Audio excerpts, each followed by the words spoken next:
ശബരിമല സ്വർണ്ണക്കൊള്ളയിൽ യഥാർത്ഥ ഡി-മണിയെ കണ്ടെത്താനാകാതെ പ്രത്യേക അന്വേഷണ സംഘം. കഴിഞ്ഞ ദിവസം SIT ചോദ്യം ചെയ്ത തമിഴ്നാട് സ്വദേശി താൻ ഡി-മണി അല്ലെന്ന് വ്യക്തമാക്കിയിരുന്നു. MS മണി എന്നാണ് തന്റെ പേരെന്നും ബാലമുരുകൻ എന്ന ഡി-മണി തന്റെ സുഹൃത്താണ് എന്നുമാണ് ഇയാൾ അന്വേഷണ സംഘത്തോട് പറഞ്ഞത്.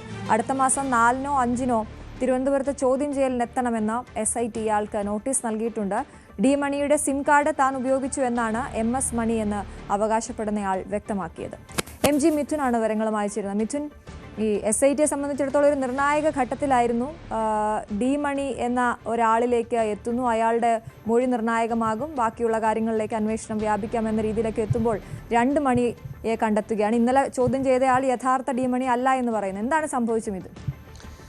ഇക്കാര്യത്തിൽ ചില ആശയക്കുഴപ്പങ്ങൾ നിലനിൽക്കുന്നുണ്ട് എന്നുള്ളത് തന്നെയാണ് അന്വേഷണ സംഘത്തെ സംബന്ധിച്ച്. ഡി-മണി എന്ന് കരുതപ്പെടുന്ന അല്ലെങ്കിൽ അതാണ് ഈ ഇപ്പോൾ കണ്ടെത്തിയിരിക്കുന്ന മണി എന്ന് പറയുന്നത്, അതായത് SIT അന്വേഷിക്കുന്ന ഡി-മണി ആണോ അല്ലെങ്കിൽ അയാൾ പറയുന്നതാണോ ശരി എന്നുള്ള കാര്യത്തിൽ ഇനിയൊരു വ്യക്തത വരേണ്ടിയിരിക്കുന്നു. അതിൻ്റെ ഭാഗമായി ഇന്ന് വീണ്ടും ഇയാളുമായി കൂടിക്കാഴ്ച നടത്തും SIT എന്നുള്ളത് തന്നെയാണ് നമുക്ക് അറിയാൻ സാധിക്കുന്നത്. ഇപ്പോഴും അവിടെ തന്നെ തുടരുകയാണ് അന്വേഷണ സംഘം. അതിനുശേഷം കൂടുതൽ വിശദാംശങ്ങൾ ചോദിച്ചറിയും. പക്ഷേ ഈ ഡി-മണിയെ തനിക്കറിയാമെന്ന് ഇയാൾ പറയുകയും ചെയ്യുന്നുണ്ട്, തൻ്റെ സുഹൃത്താണെന്ന് പറയുകയും ചെയ്യുന്നുണ്ട്. തൻ്റെ ബിസിനസ് എന്ന് പറയുന്നത് റിയൽ എസ്റ്റേറ്റ് ആണ്. അതുമായി ബന്ധപ്പെട്ടുള്ള കാര്യങ്ങളാണ് താൻ കുറേ വർഷങ്ങളായി ചെയ്തു വരുന്നത്. അതിൻ്റെ രേഖകളൊക്കെ സമർപ്പിക്കാമെന്നും അതിൻ്റെ തെളിവുകൾ ഹാജരാക്കാമെന്നും ഒക്കെ അന്വേഷണ സംഘത്തോട് നേരത്തെ കഴിഞ്ഞ ദിവസം കണ്ടപ്പോൾ ഇയാൾ അറിയിക്കുകയും ചെയ്തിട്ടുണ്ട്. എന്തായാലും ഇനി വളരെ കുറച്ച് ദിവസങ്ങൾ മാത്രമാണ് ഈ ഒരു ഹൈക്കോടതി നൽകിയിട്ടുള്ള സമയപരിധി എന്ന് പറയുന്നത്. SITയെ സംബന്ധിച്ച് വളരെ നിർണായകപ്പെട്ട മണിക്കൂറുകളാണ് ഇനിയുള്ളത് എന്നുള്ളതാണ്. അതായത് ഇതുവരെയും തൊണ്ടി മുതൽ കണ്ടെത്താനായിട്ടില്ല, പ്രധാനപ്പെട്ട പ്രതികളിലേക്ക് എത്താൻ സാധിച്ചിട്ടില്ല എന്നുള്ളത് തന്നെയാണ്. വിവിധ രാഷ്ട്രീയ നേതാക്കളിലേക്ക് കൂടി ഈ ഒരു കേസ് പോകുമെന്നുള്ള സൂചനകൾ കൂടി ഈ ഒരു ഘട്ടത്തിൽ പുറത്തു വരുന്നുണ്ട്. അതുകൊണ്ട് തന്നെ കൃത്യമായ തെളിവുകൾ ശേഖരിച്ച് തൊണ്ടിമുതലടക്കം കണ്ടെത്തിയതിനു ശേഷം ഈ കാലയളവിനുള്ളിൽ തന്നെ കൃത്യമായ റിപ്പോർട്ട് ഹൈക്കോടതിയിൽ സമർപ്പിക്കുക എന്നുള്ളത് തന്നെയാണ്. നേരത്തെ ഇതിൻ്റെ കാലാവധി നീട്ടി നൽകിയാണ് അന്വേഷണത്തിൻ്റെ. വീണ്ടും ഈ കാലാവധി നീട്ടി നൽകണം എന്നുള്ള ആവശ്യം മുന്നോട്ട് വെച്ചാൽ അത് സ്വാഭാവികമായും ഹൈക്കോടതി തന്നെ തള്ളിക്കളയാനുള്ള സാധ്യതയുണ്ട്. അതുകൊണ്ട് തന്നെ വലിയ രൂക്ഷമായ വിമർശനവും കോടതിയിൽ നിന്ന് ഏൽക്കേണ്ട സ്ഥിതിവിശേഷം ഉണ്ടാകും. പ്രത്യേകിച്ച് കഴിഞ്ഞ തവണ കേസ് പരിഗണിച്ചപ്പോൾ ചില സംശയങ്ങൾ കോടതി തന്നെ പ്രകടിപ്പിച്ചിരുന്നു. അതായത് 2019 ഭരണസമിതിയിലെ ദേവസ്വം പ്രസിഡന്റ് A. പത്മകുമാർ ഇപ്പോഴും ജയിലിലാണ്. പക്ഷേ ആ ഭരണസമിതിയിലുണ്ടായിരുന്ന മറ്റംഗങ്ങളെ എന്തുകൊണ്ട് കൂടുതൽ കടുത്ത നടപടികളിലേക്ക് പോകുന്നില്ല, അല്ലെങ്കിൽ അറസ്റ്റ് അടക്കമുള്ള നടപടികളിലേക്ക് പോകുന്നില്ല, ഇവർക്ക് ഈ വിഷയത്തിൽ പങ്കുണ്ടോ എന്ന് സംശയിച്ചാൽ എന്താണ് തെറ്റ് എന്നുകൂടി കോടതി വ്യക്തമാക്കിയിരുന്നു. അതിൻ്റെ അടിസ്ഥാനത്തിൽ ആണ് പിന്നീട് കൂടുതൽ ഊർജിതമായി SIT അന്വേഷണം പോവുകയും ചെയ്ത് അതിൻ്റെ പിന്നാലെ ഈ സ്മാർട്ട് ക്രിയേഷൻസിൻ്റെ MD പങ്കജ് ഭണ്ഡാരിയെയും ഒപ്പം തന്നെ ബെല്ലാരിയിലെ സ്വർണ്ണ വ്യാപാരിയായിട്ടുള്ള ഗോവർദ്ധനെ അടക്കം അറസ്റ്റ് ചെയ്ത നടപടികളിലേക്ക് അന്വേഷണ സംഘം പോവുകയും ചെയ്തു. പിന്നാലെയാണ് രമേശ് ചെന്നിത്തല, കോൺഗ്രസ് നേതാവ് രമേശ് ചെന്നിത്തല ഒരു വ്യവസായിയുടെ പേര് പറയുകയും ആ വ്യവസായിയെ ചുറ്റിപ്പറ്റി നടത്തിയ അന്വേഷണത്തിൽ അയാൾ നൽകിയ മൊഴിയുടെ അടിസ്ഥാനത്തിലാണ് ഈ ഡി-മണി എന്ന ദാവൂദ് മണി എന്ന് പോലും അറിയപ്പെടുന്ന ഒരു ഇടനിലക്കാരനിലേക്ക് കൂടി എത്തിയത്. അത് പഞ്ചലോക വിഗ്രഹങ്ങളടക്കം കടത്തുന്ന സംഘത്തിൽപ്പെട്ട ആളാണ് എന്നാണ് രഹസ്യമൊഴി ലഭിച്ചിരിക്കുന്നത്. അത് തിരുവനന്തപുരത്ത് എത്തിച്ചാണ് ഉണ്ണികൃഷ്ണൻ പോറ്റി ഈ 4 പഞ്ചലോക വിഗ്രഹങ്ങൾ കൈമാറിയിട്ടുള്ളത്. അതിന് പണം നൽകിയതും തിരുവനന്തപുരത്ത് വെച്ചാണ്. അത് 2020 എന്നുകൂടി വെളിപ്പെടുത്തുകയും ചെയ്തിരുന്നു. അതിൻ്റെ അടിസ്ഥാനത്തിൽ നടക്കുന്ന അന്വേഷണമാണ് ഇപ്പോൾ പുരോഗമിക്കുന്നത്. ഈ വിഗ്രഹങ്ങൾ കടത്തിയിട്ടുണ്ടെങ്കിൽ അതടക്കം കണ്ടെത്തേണ്ടിയിരിക്കുന്നു, അതിൻ്റെ കൂടുതൽ വ്യക്തത വരുത്തേണ്ടിയിരിക്കുന്നു, അതിൻ്റെ തെളിവുകൾ ശേഖരിക്കേണ്ട ഒരു പശ്ചാത്തലമുണ്ട്. നിലവിലെ സാഹചര്യത്തിൽ തൊണ്ടി മുതൽ കണ്ടെത്തുക, ഒപ്പം തന്നെ ഈ വിഷയത്തിൽ കൂടുതൽ പേർക്ക് പങ്കുണ്ട് എങ്കിൽ അതടക്കമുള്ള കാര്യങ്ങൾ ചോദിച്ചറിയുക എന്നുള്ളത് തന്നെയാണ്. എന്തായാലും നിലവിൽ എപ്പോഴും അന്വേഷണ സംഘം അവിടെ തന്നെ തുടരുകയാണ്. ഇന്ന് വീണ്ടും ഇപ്പോൾ കണ്ടെത്തിയിരിക്കുന്ന മണിയുമായി കൂടിക്കാഴ്ച നടത്തിയതിനു ശേഷം വേണ്ടി വന്നാൽ അദ്ദേഹത്തെ കൂടുതൽ ചോദ്യം ചെയ്യലിലേക്ക് പോകണമെങ്കിൽ ആ നടപടികളിലേക്ക് കൂടി അന്വേഷണ സംഘം കടക്കുമെന്നാണ് നമുക്ക് മനസ്സിലാകുന്നത്. അതേസമയം ഞാൻ നേരത്തെ സൂചിപ്പിച്ച പോലെ തന്നെ 2019 ഭരണസമിതി അംഗങ്ങളായിട്ടുള്ള വിജയകുമാറും ഒപ്പം തന്നെ KT ശങ്കരദാസും ഇവരെ കഴിഞ്ഞ ദിവസം ചോദ്യം ചെയ്യണമെന്ന് ആവശ്യപ്പെട്ടുകൊണ്ട് നോട്ടീസ് നൽകിയിരുന്നു. ഇന്നലെയായിരുന്നു ഹാജരാകേണ്ട ദിവസം. പക്ഷേ ഇരുവരും ഹാജരായിരുന്നില്ലായിരുന്നു. ഇവർ മുൻകൂർ ജാമ്യാപേക്ഷ ഹൈക്കോടതിയെ സമീപിച്ച ഒരു പശ്ചാത്തലമുണ്ട്. എന്തായാലും ഈ ഘട്ടത്തിൽ തുടർ നടപടികളിലേക്ക്, കൂടുതൽ കടുത്ത നടപടികളിലേക്ക് അന്വേഷണ സംഘം കടക്കും. ഒരുപക്ഷെ അറസ്റ്റ് അടക്കമുള്ള കടുത്ത നടപടികളിലേക്ക് കടക്കാനുള്ള സാധ്യത കൂടി തള്ളിക്കളയാനാകില്ല. പ്രത്യേകിച്ച് ഇവർ നൽകിയ മൊഴി, അവർ പറഞ്ഞിരുന്നത് എല്ലാം ചെയ്തത് A. പത്മകുമാർ മാത്രമാണ് എന്നാണ്. തങ്ങളെ തെറ്റിദ്ധരിപ്പിച്ചാണ്, തങ്ങളെ കബളിപ്പിച്ചാണ് ഈ കാര്യങ്ങളൊക്കെ നടത്തിയിരുന്നത്. ആദ്യം നൽകിയ രേഖകളിൽ ഈ ഇത്തരത്തിൽ ഈ സ്വർണ്ണപ്പാളികൾ കൈമാറുന്നതുമായി ബന്ധപ്പെട്ടുള്ള വിശദാംശങ്ങൾ ഇല്ലായിരുന്നു. ഞങ്ങളെ കാണിച്ചതിന് ശേഷം ഒപ്പിട്ടതിന് ശേഷമായിരുന്നു പിന്നീട് ഇത്തരത്തിൽ അത് തിരുത്തുകയും ഇങ്ങനെ സ്വർണ്ണപ്പാളികൾ കൈമാറുന്ന കാര്യങ്ങൾ എഴുതി ചേർക്കുകയും ചെയ്തത് ഏപ്പത്തമ്മമാരാണ് എന്നുള്ള വളരെ പ്രധാനപ്പെട്ട മൊഴികളും ഇവരുടെ ഭാഗത്തുനിന്നും ഉണ്ടായിരുന്നു.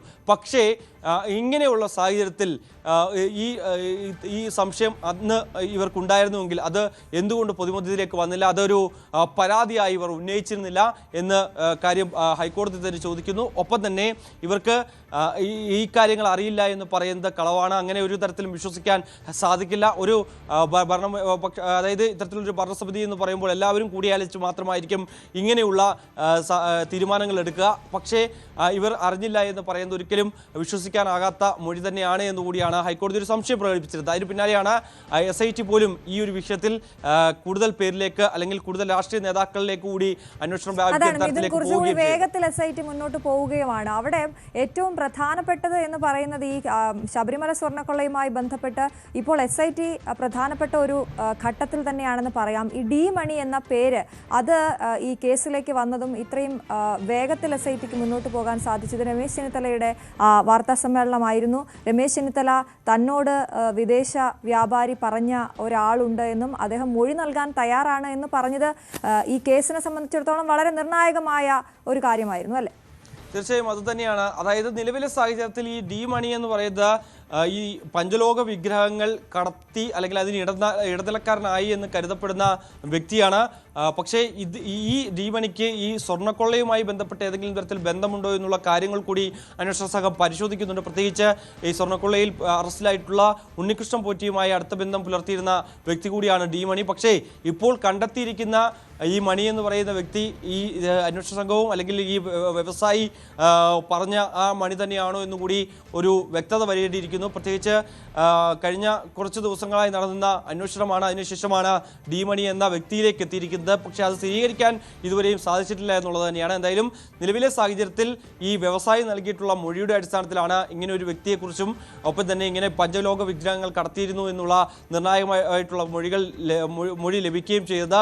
അതുകൊണ്ട് തന്നെ ഈ വ്യവസായിയിൽ നിന്ന് ഈ ആള് തന്നെയാണോ നിങ്ങൾ ഉദ്ദേശിക്കുന്ന മണി എന്നുകൂടി സ്ഥിരീകരിക്കുന്ന നടപടികളിലേക്ക് SIT സ്വാഭാവികമായും കടക്കും. അതിനുശേഷമായിരിക്കും ഒരു കടുത്ത നടപടികൾ അല്ലെങ്കിൽ അറസ്റ്റ് അടക്കമുള്ള നടപടികളിലേക്ക് SIT കടക്കുക എന്നുള്ളതാണ്. പക്ഷേ ഇപ്പോൾ ഈ MS മണി താനാണ് MS മണി, പക്ഷേ തനിക്ക് ഈ ഡി മണിയെ അറിയാം എന്നുകൂടി ഇപ്പോൾ SIT കണ്ടെത്തിയിരിക്കുന്ന ഈ മണി പറഞ്ഞു വെക്കുകയും ചെയ്യുന്നു. അത് ശരിയാണോ, അല്ലെങ്കിൽ ഏതെങ്കിലും തരത്തിൽ ഇയാൾ പറയുന്നതിൽ വൈരുദ്ധ്യമുണ്ടോ, അല്ലെങ്കിൽ ഈ ഉദ്ദേശിക്കുന്ന മണി ഇയാൾ തന്നെയാണോ എന്നുകൂടി ഉറപ്പിച്ചതിന് ശേഷമായിരിക്കും അടുത്ത ഘട്ടങ്ങളിലേക്ക് SIT കടക്കുക. എന്തായാലും SIT സംബന്ധിച്ച് വളരെ കുറച്ച് ദിവസങ്ങൾ മാത്രമാണ് ഇനി അന്വേഷണത്തിൻ്റെ സമയം അനുവദിച്ചിരിക്കുന്നത്. അതിനുള്ളിൽ തന്നെ വളരെ പ്രധാനപ്പെട്ട തെളിവുകൾ ശേഖരിക്കണം, നിർണായകമായ മൊഴികൾ രേഖപ്പെടുത്തണം, ഒപ്പം തന്നെ കൂടുതൽ പ്രതികളിലേക്ക് ഈ ഒരു കേസ് പോകേണ്ടതായിട്ടുണ്ട്.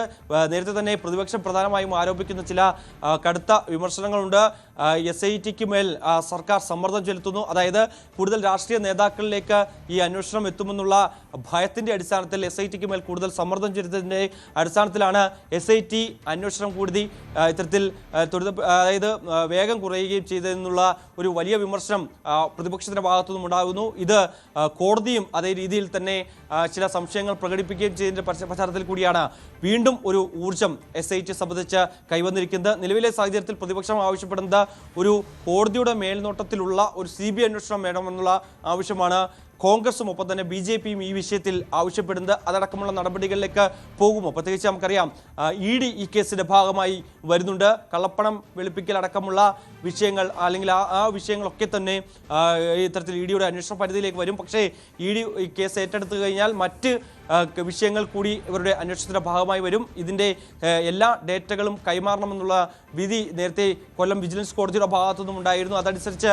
രേഖകളൊക്കെ കൈമാറുകയാണ്. ആ ഘട്ടത്തിൽ നിലനിൽക്കുന്ന സാഹചര്യത്തിൽ സംസ്ഥാന സർക്കാരിനെ സംബന്ധിച്ച് CPMനെ സംബന്ധിച്ച് വളരെ നിർണായകമാണ്, വലിയ വെല്ലുവിളിയാണ്. ഇത്തരത്തിൽ തെരഞ്ഞെടുപ്പ് അടുത്തിരിക്കുന്ന വേളയിൽ ഏതെങ്കിലും തരത്തിൽ പാർട്ടിക്ക് ദോഷകരമാകുന്ന തരത്തിൽ എന്തെങ്കിലും കണ്ടെത്തലുകളോ അല്ലെങ്കിൽ തെളിവുകളോ ഈ അന്വേഷണ സംഘങ്ങൾ കണ്ടെത്തിയാൽ അത് വരാൻ പോകുന്ന തെരഞ്ഞെടുപ്പിൽ വലിയ തിരിച്ചടിയാകുമെന്നുള്ള വിലയിരുത്തൽ CPM CPM-നെ സംബന്ധിച്ച് ഉണ്ട്. എന്തായാലും നിലവിലെ സാഹചര്യത്തിൽ SIT അന്വേഷണം ഊർജിതമായി തന്നെ പോകുന്നുണ്ട്. പക്ഷേ ഒരു തരത്തിലും കൂടുതൽ പ്രതികളിലേക്ക് എത്താനോ അല്ലെങ്കിൽ ഈ തൊണ്ടി മുതൽ എവിടെയെന്ന് കണ്ടെത്താനോ സാധിക്കാത്ത ഒരു സ്ഥിതിവിശേഷം. ഏകദേശം 1.5 കിലോയിലധികം സ്വർണ്ണമാണ് കാണാതെ പോയത് എന്നുള്ളതാണ് ഇത്തരത്തിൽ മഹസറിലടക്കം രേഖപ്പെടുത്തിയിരിക്കുന്നത്. പക്ഷേ ആ സ്വർണം എവിടെയെന്ന് ഇതുവരെയും കണ്ടെത്താനായിട്ടില്ല. നിലവിൽ 534 ഗ്രാം സ്വർണം SIT പിടിച്ചെടുത്തിട്ടുണ്ട്. പക്ഷേ അത് ഈ ബെല്ലാരിയിലെ സ്വർണ്ണ വ്യാപാരിയായിട്ടുള്ള ഗോവർദ്ധൻ്റെ കയ്യിൽ നിന്ന് പിടിച്ചെടുത്താണ്. പക്ഷേ അത് ഈ സ്വർണ്ണമല്ല എന്നുള്ള ഒരു കാര്യമാണ് പ്രധാനമായിട്ടുള്ളത്. മറ്റൊന്ന് ഈ സ്മാർട്ട് ക്രിയേഷൻ്റെ പക്കൽ നിന്നും പിടിച്ചെടുത്ത 109 ഗ്രാം സ്വർണ്ണമാണ്. അത് ഉൾപ്പെടെ ആണ് ഇപ്പോൾ SITയുടെ കൈവശമുള്ളത്. പക്ഷേ ഇപ്പോഴും യഥാർത്ഥ സ്വർണം കണ്ടെത്താനോ അല്ലെങ്കിൽ യഥാർത്ഥ കൂടുതൽ പ്രതികളിലേക്ക് എത്താനോ ഇപ്പോഴും SITയുടെ ഭാഗത്തുനിന്ന് നടപടികൾ ഉണ്ടാകുന്നുണ്ട് അല്ലെങ്കിൽ അന്വേഷണം ഉണ്ടാകുന്നുണ്ട് എങ്കിൽ പോലും തന്നെ അവിടേക്ക് ഇതുവരെയും എത്തിച്ചേരാൻ സാധിക്കുന്നില്ല എന്നുള്ളതാണ്. ശരി.